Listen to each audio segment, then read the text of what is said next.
So you've got a respect for books and for the prestige of those from a relatively early age then.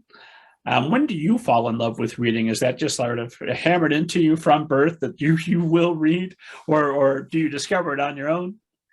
I think a combination of things. I mean, there was probably a few instances where, well, where it was hammered into me was probably when I was too young to read, Herman Melville's Moby Dick. My father wanted me to read that book. I couldn't fully grasp it at such a young age, but he wanted me reading like the classics. And um, my mom was just happy if I was reading. And my dad gave me like some comic books, a stack of comic books, and they were really easy to get into. I think like graphic novels and comic books have always worked really well for, they call the young reading group for boys reluctant readers. You know, they tend to start later than girls do in reading. And so I picked up comic books very easily. And then books which were, I don't know, I always just had an affinity for illustrated books. And yeah, there was another book by this author, Wilhelm Reich.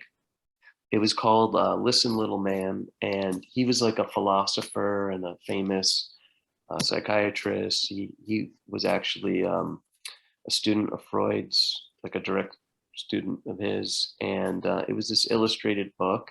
And it was easy for me to get into rather than reading like very dense psychology, as a kid. He made this book kind of for like the everyday layman to enjoy.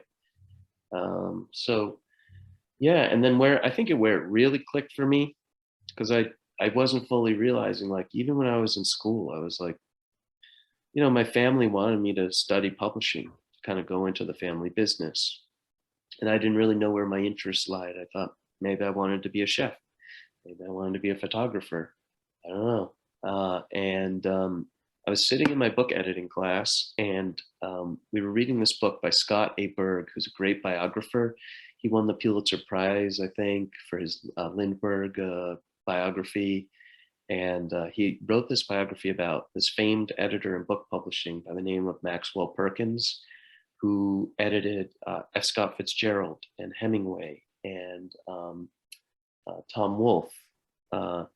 And he was like even today, everyone's idea of like the editor's editor, like the Steven Spielberg of editors. And so this book had so many interesting things, like his letters back and forth between him and Fitzgerald, trying to, nail down the character of Nick Carraway and The Great Gatsby and things like that.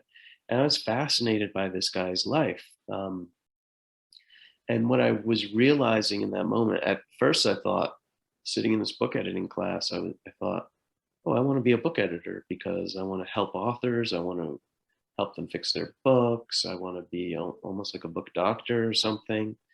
And what I realized in seeing the way my father was working, that editors today are not really like Maxwell Perkins anymore. He's kind of like an ideal, he's a type of editor who's kind of come and gone. Agents today are a lot more like, in my opinion anyway, what Perkins was to authors, a shoulder to cry on, a hand to hold, much more involved at an earlier stage. What I realized was all these editors at publishing houses today were expecting manuscripts to come in as fully polished as possible. It was though they were editor in name only. It's kind of like, I suppose, an editor at a newspaper. You picture who's that angry guy from Spider-Man at Oh, J. Jonah Jameson. yeah, and he's telling journalists, he's an editor, right? But he's telling journalists, go get that story, write that story. He's not actually editing anything. It's kind of like someone who acquires projects and then feeds it into this big sausage machine of a publishing house. And there are some editors, to their credit, who edit today.